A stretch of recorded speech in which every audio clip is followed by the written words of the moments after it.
कौन आपण मैंने भी मो परी बालिया माछ खाइबा को भल पाती आउ जदि बालिया माछ को खाइबा को भल पाती ताले एई आइटम निश्चिंत बनाते आ थरे खाइले ना बारंबार खाइबा को मन हबो। तो प्रथमे भल भाबे बालिया माछ को काटिकी सफा कर सारिबा परे तापरे एबे देखि पारचंती बालिया माछरू जमती तार सूताटा बाहर कर नहीं जहाँफल कि जो बालिया माछटी तेलर पकेला बेलू ढो ढाकरी जो फाटी थाए तेलर पकेला बेलू सेटा जमा फुटब ही ना। आपण मैंने यही टिप्स को फॉलो करेंगे तार जो सूता गुड़िक बाहर करने बिल्कुल आपण मानकर बालिया माछ फुटबार संभावना रही। तापरे हल्दी पाउडर गोटे स्पून पकापाखि स्वाद अनुसार लुण को पकईकि माछ गुड़िक भल भाव मैरिनेट करनवा। आ जेहेतु फ्रेश माछ थिला खाइबा को मध्य बहुत ही स्वादिष्ट लगी भल भाव मैरिनेट कला परे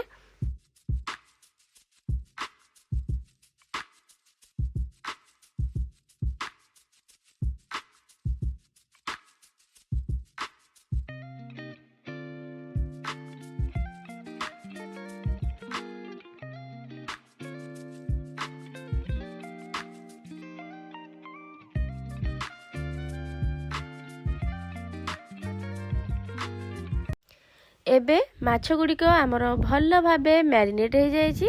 एबे चलतु आम मसला गुड़िक प्रस्तुत करनवा। मसला नहीं जाइए 2टा बड़ चामच कला सोरिष, गोटे बड़ चामच जीरा, 10 ରୁ 12 कला रसुण आ 2टा सुखिला लंका अल्प किछि पानी देके भल भाव चिकन करके आम पेस्ट करनवा। तापरे कड़ाई रे सोरिष तेल को देदेली, तेलटी भल भाव गरम होला परे माछ गुड़िक मध्य देदेली आ घोड़े करके आम माछ को भाजिबा। गोटे साइड हैला परे आर साइड ओल्टेबे नहले माछ गुड़िक लागी जीवो। आ मु देखि परचंती गोटे साइड हैला परे आर साइड को मध्य ओल्टे नहीं जाउची। एबे माछ बढ़िया भावे 2 साइड जाक आम फ्राए हो जाइए। आम प्लेट को काढ़ी नबा। एबे चलते तरकारी प्रस्तुत करवा। तो से मु सोरिष तेल को देदेली 3 ରୁ 4टा स्पून पकापाखि पंच फुटण देदेली। तापर कंचा लंका पियाज टमाटो को भल भाव भाजिला परे रसुण अदार पेस्ट देदेली।